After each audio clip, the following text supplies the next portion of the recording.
नमस्कार दोस्तों, कैसे हैं आप सभी? उम्मीद करता हूँ सभी सही होंगे। दोस्तों, आज हम डिस्कस करने वाले हैं कि कनाडा बेस्ट है आज के समय में या फिर ऑस्ट्रेलिया। देखिए, आज के अकॉर्डिंग में अगर मैं बात करूँ, अभी जो है दिसंबर चल रहा है, साल का अंत है 2023 का।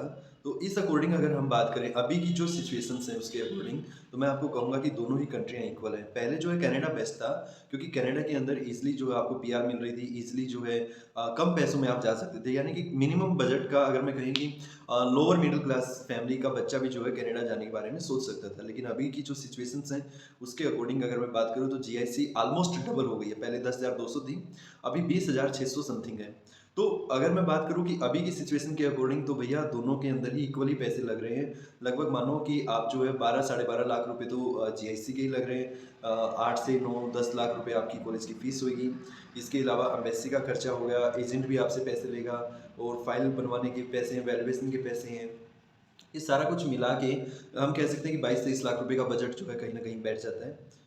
और सेम ही जो है ऑस्ट्रेलिया के अंदर का खर्चा है, क्योंकि उसमें फंड वगैरह शो करने पड़ते हैं और ये सारी चीज़ें रहती हैं। लेकिन फिर भी अगर हम बात करें फंड के अकॉर्डिंग, तो मैं नंबर दूँगा कनाडा को। कनाडा अभी भी ठीक है। अगर खर्चे ऑन द स्पॉट खर्चे की अगर हम बात करें, तो उसमें जो है दोनों ही कंट्रियाँ इक्वल है। दूसरी अगर हम बात करें पीआर की, तो भैया आपको बता दूँ मैं कि पीआर लेना जो है कनाडा के अंदर कंपैरेटिवली ऑस्ट्रेलिया के ईज़ी है। आप जो ईज़िली पीआर ले सकते हैं।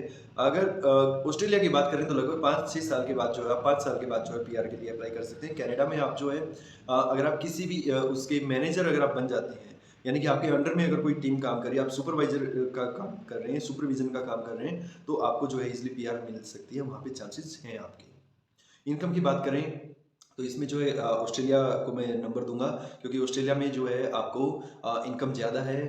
कनाडा के अंदर रिसेशन चल रहा है और वहाँ पे जो है जॉब का भी इश्यू है। अगर आपके पास टैलेंट है आपका, तो आप ईज़िली वहाँ पे जो है जॉब फाइंड कर सकते हैं और पैसा अर्न कर सकते हैं। लेकिन ऑस्ट्रेलिया के अंदर जो है आज भी हम कहें कि आप कम टैलेंट, कम स्किल्स के साथ भी जो है जॉब कर सकते हैं और जो है ईज़िली पैसा कमा सकते हैं। तो इस उसमें जो है ऑस्ट्रेलिया बेटर है। बात करें या फिर बात करें कि भाई प्रॉब्लम्स क्या-क्या फेस करनी पड़ती हैं, तो मैं कहूँगा कि दोनों ही कंट्रियाँ जो है, यूएस में तो देखो दोनों यूएस तो टॉप पे है। मेरे कई दोस्त हैं यूएस के अंदर और कई जानकार यूएस में गए हुए हैं, तो उनका कहना है कि भाई यूएस में तो इतना बुरा हाल है कि लोग शॉपिंग मॉल में आते हैं, शॉपिंग करते हैं, और जब कैशियर उनसे पैसे माँगता है तो वो उनको शूट तक कर देते हैं। मतलब ये सिचुएशंस वहाँ पे चल रही हैं। लेकिन फिर भी जो है कनाडा, ऑस्ट्रेलिया दोनों ही लगभग उसके बाद ही आते हैं। इंडिया के मुकाबले आपको वहाँ पे प्रॉब्लम्स थोड़ी-सी फेस करनी पड़ेंगी। चाहे आप कॉलेज में जा रहे हैं, काम पे जा रहे हैं, तो वहाँ पे थोड़ी-सी आपको प्रॉब्लम्स फेस करनी पड़ेंगी, क्योंकि लोगों का नज़रिया बदल गया है। अभी अगर मैं बात करूँ जैसे कुछ असामाजिक तत्व ही कहूँगा मैं तो, उनकी वजह से कह लें या कुछ भी कहें, कि उसके कारण जो है थोड़ा माहौल बदल गया है, लोगों का सोचने का नज़रिया बदल गया है। क्योंकि मेरे 1-2 दोस्त हैं कैनेडियन सिटीज़न हैं जो वहाँ के बर्न हैं, तो उनका कहना है कि भई थोड़ी-सी जो है आइडियोलॉजी के अंदर चेंजेस आई है। तो ये थोड़ा-सा फ़र्क है, लेकिन फिर भी ऑलमोस्ट ठीक है। ऐसी भी बात नहीं है कि हम एडजस्ट नहीं कर सकते। पैसा अर्न करना है तो नो डाउट हम एडजस्ट भी कर ही सकते हैं। तो इसके अलावा अगर आपके पास देखो खर्चा बढ़ गया है, नो डाउट 25 लाख रुपए आप मान के चलो लग रहा है। 4-5 लाख रुपए फिर बच्चे को भी चाहिए, बाहर जा रहा है तो 30 लाख रुपए खर्चा हो गया।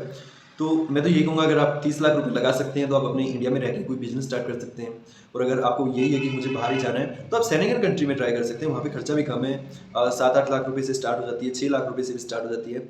और उसके बाद जो है 10 लाख रुपए तक आप अच्छी कंट्री के अंदर जो जा सकते हैं और पैसा अर्न कर सकते हैं। हाँ, मैं यही कहूँगा कि दोनों ही कंट्रियों में अगर हम बात करें ऑस्ट्रेलिया, कनाडा, क्योंकि इनके नाम बड़े हैं। अदरवाइज़ इनकम जो है मेरे गाँव से ही हैं, वो जो है जर्मनी गए हुए हैं और वो बहुत अच्छा अर्न कर रहे हैं जर्मनी के अंदर। शायद मैं कहूँगा कि वो कनाडा, ऑस्ट्रेलिया वालों से भी ज़्यादा अर्न कर रहे हैं। उनका खर्चा भी कम आया, लगभग 7 साढ़े 7 8 लाख रुपए में वो वहाँ पे पहुँच गए, और अभी जो है अच्छे सेटल हैं, यहाँ तक कि उन्होंने 2-3 बच्चों को और बुला लिया है। तो ये भी आप कर सकते हैं। और मैं तो यही कहूँगा कि आप जब भी बाहर जाएँ तो सबसे इम्पोर्टेंट है कि आप जो है, जो सरकारी लाइसेंस होल्डर है, उसी के थ्रू ही बाहर जाएँ, अगर आप वर्क परमिट पे जा रहे हैं। हाँ, स्टडी वीज़ा पे जा रहे हैं तो कोई इश्यू नहीं है, क्योंकि सारा खर्चा आपके अकाउंट से होना है, आपके हाथों से ही होना है। ठीक है, एजेंट की जो फीस होगी वो आपको अलग से पे करनी है। इसके अलावा सारा खर्चा आप कहिए एजेंट को कि आप मेरे अकाउंट से ही डिडक्ट करवाएँ। तो ये आप कर सकते हैं, ये सबसे बेस्ट वे है। हाँ, अगर आप वर्क परमिट पे जा रहे हैं तो आपको जो है बहुत सोच समझ के जाने की ज़रूरत है। ठीक है? तो उसके लिए आप अच्छी छानबीन करिए, अच्छे से नॉलेज लीजिए, उसके बाद ही आप बाहर जाएँ। या और मैं कहूँगा कि जो बच्चे बाहर जा चुके हैं, जो लोग बाहर जा चुके हैं, आप उनसे भी संपर्क साधिए, उनसे बात करिए, उनसे पूछिए कि वहाँ पे रहने का क्या है, खाने का क्या है, वेदर कैसा है, लोगों का बिहेवियर कैसा है, इनकम सोर्स क्या है, क्या-क्या स्किल्स होनी चाहिए एक पर्सन को जिसके बाद वो वहाँ पे ईज़िली काम कर सकता है। तो ये सारी चीज़ें आप जानकारी लेके ही वहाँ जाएँ, तभी जाने का फ़ायदा है, ऐसे बाहर जाने का कोई भी फ़ायदा नहीं है। ठीक है, आप बाहर चले जाएँ। अभी रिसेंटली बताऊँ कि मेरे एक दोस्त हैं, बनिया है वो, तो वो कहते हैं मुझे बाहर जाना वर्क परमिट पे। तो मतलब बनिया इन द सेंस मैं कास्टिज़्म या कुछ ऐसा वो नहीं कर रहा हूँ। लेकिन मैं बस जस्ट बता रहा हूँ कि उस पर्सन को गाड़ी चलाना नहीं आता, वो ग्रेजुएशन उसने कर लिया है, मास्टर डिग्री अभी करने वाला है वो। गाड़ी चलाना उसको नहीं आता, बाइक चलाना बाइक आता है सॉरी, बाइक आता है, गाड़ी चलाना नहीं आता। उसको ये नहीं पता कि गाड़ी में पंचर हो जाए तो टायर कैसे चेंज करते हैं। और अगर मैं बात करूँ मतलब उसको जो है स्किल्स की थोड़ी-सी कहीं न कहीं कमी है। और वो पर्सन कह रहा है मुझे वर्क परमिट पे भेज दो। भाई वर्क परमिट पे जाके काम ही तो करोगे, या वो आपको सामने बिठा के पैसे दे देंगे? काम तो करना ही पड़ेगा। आपको प्लम्बर का काम आता हो, आपको बिजली का काम आता हो, इलेक्ट्रीशियन हो आप, आपको कंस्ट्रक्शन का आता हो, टाइल फिक्सिंग का आता हो, आपको गाड़ी रिपेयर करना आता हो, आप हेयर ड्रेसर हो, ब्यूटीशियन हो, डिजाइनर हो, आर्किटेक्ट कुछ तो हो। तभी तो आपको पैसे मिलेंगे, तभी तो काम करोगे। ऐसे ही बाहर जाने का कोई फ़ायदा नहीं है। हाँ, ऐसे बच्चे जो कि कम पढ़े लिखे हैं या कम नॉलेज रखते हैं, तो वो सिक्योरिटी में जा सकते हैं। इसके अलावा वो जो वहाँ पे वॉच टावर होते हैं, या फिर कहीं डिलीवरी बॉय में जा सकते हैं, या फिर अगर मैं बात करूँ गर्ल्स हैं तो वो होम केयर में जा सकते हैं, तो ये काम आप कर सकते हैं। तो उसके लिए जो है आपके लिए बेस्ट ऑप्शन है आप बाहर जाइए। अगर आपको किसी भी तरीके की जानकारी और चाहिए तो आप नीचे दिए गए नंबर पे कॉल कर सकते हैं, मुझसे बात कर सकते हैं। कोई आपको कोई डाउट है, क्योंकि बहुत सारे एजेंट्स जो है बच्चों को मतलब बहला देते हैं कि ऐसा होता है, वैसा होता है, इतने पैसे लगेंगे। तो आप पूछ सकते हैं विदाउट एनी डाउट। आप मुझे व्हाट्सएप करें तो ज़्यादा बेटर रहेगा, क्योंकि कॉल्स अटेंड कर पाना सबकी थोड़ा-सा मुश्किल रहता है, और बाकी अननोन नंबर इतने सारे कॉल होते हैं, तो इश्यू रहता है। तो आप मुझे व्हाट्सएप कर सकते हैं, व्हाट्सएप पे मैं आपको रिप्लाई 200% दूँगा। ठीक है? तो मिलते हैं नेक्स्ट वीडियो में, एक अमेजिंग इन्फॉर्मेशन मैं आपके लिए लेके आऊँगा। तब तक के लिए बाय बाय, थैंक यू।